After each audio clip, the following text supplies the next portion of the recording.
I had a huge guilt when the war started. At least the full scale invasion. Like, am I gonna go fight? Or like, I was sick. I was living in Canada in the middle of, I don't know if you can swear, but I won't. But bum whatever, no bubble whatever, nowhere. 8 hours from Montreal in the middle of winter, and I'm sick. I had like some head thing. I don't know, infection from, I don't know, vaccine or swimming in Miami before I was, anyways. But before I arrived in Canada, and then the war starts, and I'm like in the worst heads. I got headache, banging headache every day, and I'm like, okay, I want to go fight, but I'm also sick, and I also can barely like, do anything. And I'm just like, so what am I going to do? And I remember I spent that summer just like moping around, like just like watching everything. I just couldn't stop watching, like obviously everyone on Instagram, and it was like, obviously like heartbreaking, but also like fascinating. But did you know? But did you knew that Russia will attack Ukraine? Did you knew? I called it like way before.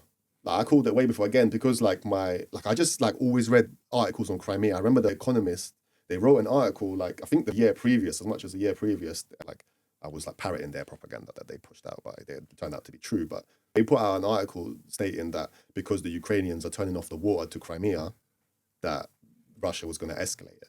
And that theory, I don't know if that's like the full reason why, but The Economist called it like at least a year before. And I remember thinking, obviously I had like extended family in Crimea.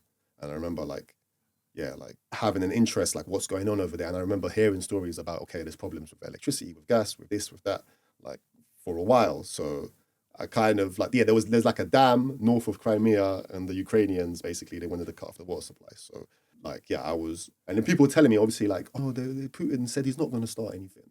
I'm like, the average person, you kind of like have to try and explain to them, when sometimes it's just like taxing to even try to go down the road where, how much history do I have to explain?